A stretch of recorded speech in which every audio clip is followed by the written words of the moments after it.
দর্শক, Walton smart fridge presents TVS ইনসাইটে আপনাদের স্বাগত জানাচ্ছি। আমি Riyad Hossain. Walton is a global brand. World class innovation নিয়ে ওয়ালটন এখন দেশের সীমানা পেরিয়ে পৌঁছে গিয়েছে 50টিরও বেশি দেশে। ওয়ালটন, ঘরে ঘরে বিশ্বজুড়ে। দর্শক, বাংলাদেশের রপ্তানিকারকদের জন্য বাংলাদেশ ব্যাংক একটা বিশেষ সুবিধা চিন্তা করছে। সুবিধাটি এরকম যে যারা রপ্তানি করছেন, রপ্তানির টাকা যে সময়ে তারা স্বাভাবিকভাবে পাওয়ার কথা, তার চাইতে কারো যদি আগে প্রয়োজন হয়, তিনি এই টাকাটি যাতে আগে পেতে পারেন, এজন্য গ্লোবাল ট্রেড ফাইন্যান্সিংয়ের একটি বিষয় আছে যেটা ডিজিটালি। এই বিষয়টি আসলে কিভাবে হতে পারে, এই জন্য কোনো ধরনের চ্যালেঞ্জ আছে কি না, অথবা রপ্তানিকারকদের কী সুবিধা হতে পারে, এইসব বিষয় নিয়েই বিজনেস স্ট্যান্ডার্ডে একটি প্রতিবেদন প্রকাশ হয়েছে। প্রতিবেদনটি করেছেন বিজনেস স্ট্যান্ডার্ডের বিশেষ প্রতিনিধি জনাব শেখ আবদুল্লাহ। আজকে বিষয়টি নিয়ে বিস্তারিত আলাপ করতে তিনি আমাদের সঙ্গে স্টুডিওতে উপস্থিত রয়েছেন। আমরা তার কাছ থেকে বিস্তারিত শুনবো। আবদুল্লাহ ভাই, আপনাকে স্বাগত। এই যে আপনার গ্লোবাল ট্রেড ফাইন্যান্সিং ডিজিটালি, যেটা রপ্তানিকারকরা চাইলে আগে বৈশ্বিক যে প্ল্যাটফর্ম আছে সেই প্ল্যাটফর্ম থেকে তারা চাইলে আগে এই অর্থায়নটা, অর্থাৎ 120 দিন পরে পাওয়ার কথা, স্বাভাবিকভাবে তারা হয়তো কারো যদি আগে প্রয়োজন হয় তিনি আগে নিতে পারবেন। তো এই যে বিষয়টি বাংলাদেশ ব্যাংক আসলে বিবেচনা করছে, এটি কেন করছে বা এই বিষয়টি আসলে কি? আপনাকে আমি প্রথমে বলি যে প্রক্রিয়াটা কেমন, তারপরে হচ্ছে যে কেন বিবেচনা করছে এটি বলছি। প্রক্রিয়াটা হচ্ছে যে ধরুন আপনি একটি পণ্য রপ্তানি করলেন বিদেশে, অন্য কোনো দেশের কোনো ক্রেতার কাছে, আপনার পণ্যের দাম $100, আপনি বাকিতে রপ্তানি করেছেন। এখন বাকিতে রপ্তানি বাংলাদেশ থেকে বলা যায় যে যা রপ্তানি হয় তার অর্ধেক বাকিতেই রপ্তানি আমাদের উদ্যোক্তারা করছেন।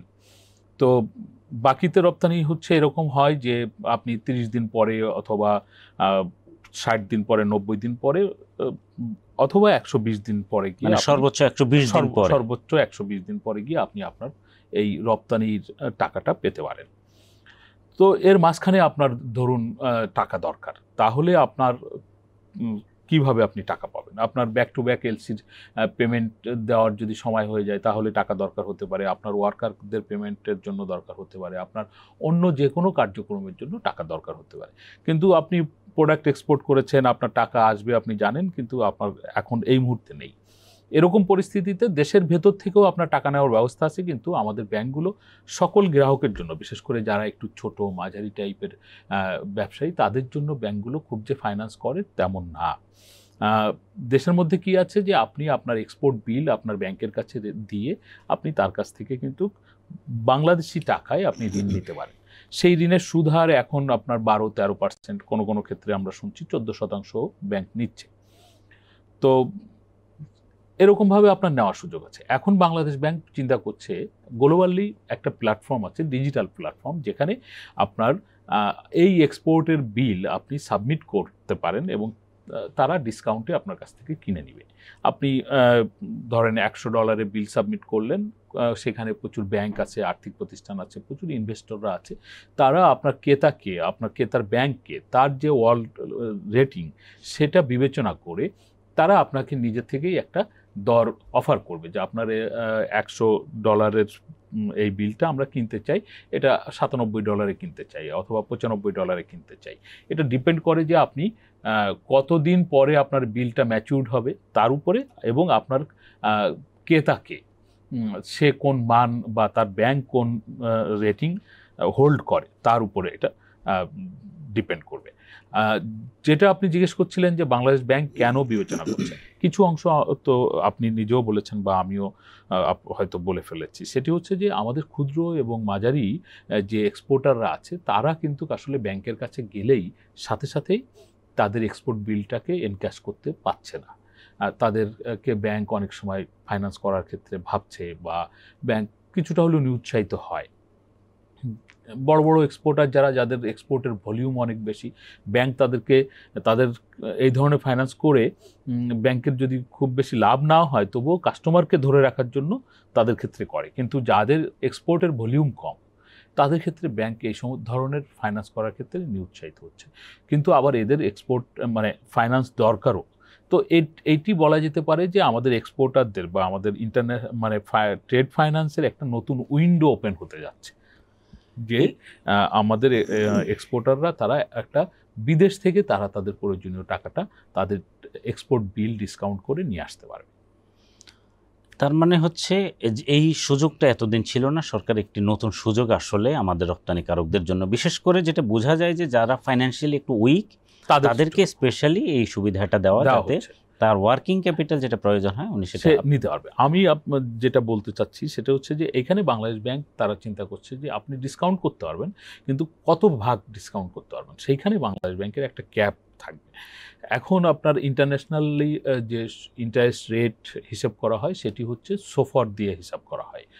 তো এই সোফারের সঙ্গে সর্বোচ্চ 4% যোগ করে, এখন সোফার আছে ধরে নেন আপনার 4%, আর তার সাথে সর্বোচ্চ যদি আরও 4% যোগ হয় তাহলে একজন রপ্তানিকারক তার বিল ডিসকাউন্ট করতে পারবে সর্বোচ্চ 8% ডিসকাউন্ট দিয়ে। অর্থাৎ $100 বিল সে সর্বোচ্চ $92 পর্যন্ত সে নিতে পারবে, সে $91 বিক্রি করতে পারবে না, এরকম আর কি। আর যদি সে তার থেকে কমে করে সেটা আরও ভালো। আপনি নিশ্চয়ই রপ্তানিকারকদের সঙ্গে কথা বলেছেন, তো রপ্তানিকারকরা এই উদ্যোগটিকে কিভাবে দেখছেন? এটি খুবই ভালোভাবে দেখছেন। আমি বিজিএমইএ, বিকিএমইএ এবং আমি আমাদের দেশের যারা চামড়া এবং চামড়াজাত পণ্য এক্সপোর্ট করেন তাদের সঙ্গে কথা বলেছি। ওনারা বলছেন যে এটা আসলে আমরা অনেক দিনের আমাদের দাবি, এবং এটা বলা যেতে পারে যে মানে আমাদের ডিউ হয়ে আছে। মানে বিশ্বের বিভিন্ন দেশের রপ্তানিকারকরা এই প্ল্যাটফর্ম ব্যবহার করে তাদের বিল ডিসকাউন্টিং করছে ইতিমধ্যে, কিন্তু ইন্টারন্যাশনাল বিল ডিসকাউন্টিংয়ে বাংলাদেশে এখনও পর্যন্ত, বিশেষ করে এই মানে ডিজিটাল প্ল্যাটফর্মে বাংলাদেশে এখনও ঢোকে নাই। তো এটা বাংলাদেশের জন্য আসলে দেরি হয়ে গেল। তো তারা সবাই বাংলাদেশ ব্যাংককে সাধুবাদ জানাচ্ছে যে দেরিতে হলেও একটা পজিটিভ উদ্যোগ তারা নিয়েছে এরকম।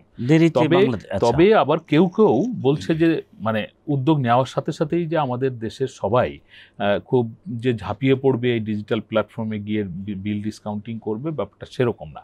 উইন্ডোটা ওপেন হচ্ছে, ধীরে ধীরে এটা হয়তো জনপ্রিয় হবে। এখন হয়তো 2025 সাল, এটি 2030 সালে গিয়ে এর ইফেক্টিভনেসটা হয়তো শতভাগ বা মানে তার কাছাকাছি পাওয়া যাবে। খুব তাড়াতাড়ি যে এটা খুব যে পাওয়া যাবে তা না, অভ্যস্ততার একটা ব্যাপার আছে, বা আমাদের এখানে নতুন কিছু ধরনের বিষয় আসবে। আমাদের কাস্টমার কারা, আমাদের কাস্টমারকে কি সবাই চেনে কিনা, তাদের রেটিং কেমন, বা আমাদের কাস্টমারদের ব্যাংকগুলো কেমন ইত্যাদি, এই সব কিছুর উপরে ডিপেন্ড করে হচ্ছে এটার সফলতা নির্ভর করছে আর কি। বাংলাদেশ ব্যাংক এই সিদ্ধান্তটা এখনো নেয়নি, চিন্তা করছে, কিন্তু এই যে নেওয়ার প্রক্রিয়া অন্য দেশগুলো আরও আগে নিয়েছে, বাংলাদেশ একটু ধীরে নিচ্ছে, নিশ্চয়ই হয়তো অনেক পরীক্ষা নিরীক্ষা করেছে, কিছু চ্যালেঞ্জ হয়তো বিবেচনা করেছে। তো এমনিতে কি কোনো চ্যালেঞ্জ আছে আসলে এটি বাস্তবায়ন করার ক্ষেত্রে? চ্যালেঞ্জ হচ্ছে আপনার এরকম যে ধরেন আপনি যদি দেশের মধ্যে আপনার বিলটা ডিসকাউন্টিং করেন অথবা বিলের এগেনস্টে আপনি লোন নেন, আপনার এক্সপোর্ট প্রসিড যেটা পুরোটাই কিন্তু দেশে আসে। আপনি যখন বিদেশে আপনার বিল ডিসকাউন্ট করছেন তাহলে আপনার যা এক্সপোর্ট করলেন, $100 এক্সপোর্ট করলেন, আপনি যদি এটা $97 বিক্রি করে আসেন, আপনার $3 কিন্তু দেশে আসছে না। আপনার ধরেন বাংলাদেশ থেকে $50 বিলিয়ন এক্সপোর্ট প্রতি বছর হয়, তার থেকে আমরা দেখছি বাকিতে এক্সপোর্ট হচ্ছে $25 বিলিয়ন। এই $25 বিলিয়ন যদি আপনার 10%ও যদি আপনার হচ্ছে এখন ডিসকাউন্টিংয়ে ইন্টারন্যাশনাল মার্কেটে চলে যায়, তাহলে দেখবেন যে $100 মিলিয়ন হয়তো দেশে কম আসছে। মানে এটা একটা থোক হিসাবের কথা আমি আপনাকে বলছি। এই যে আমার পণ্য চলে গেল, কিন্তু আমি ডিসকাউন্টিংয়ের কারণে বিদেশ থেকে আমার টাকা আমি কম আনলাম, আমার মূল্য ছিল, আমি সেই মূল্যে বিক্রি করেছি, কিন্তু আমি টাকা দেশে কম এনেছি। এটি আমাদের বৈদেশিক মুদ্রা পাওয়ার ক্ষেত্রে যে একটা ঘাটতির সৃষ্টি হওয়া, সেই একটা চ্যালেঞ্জ আছে।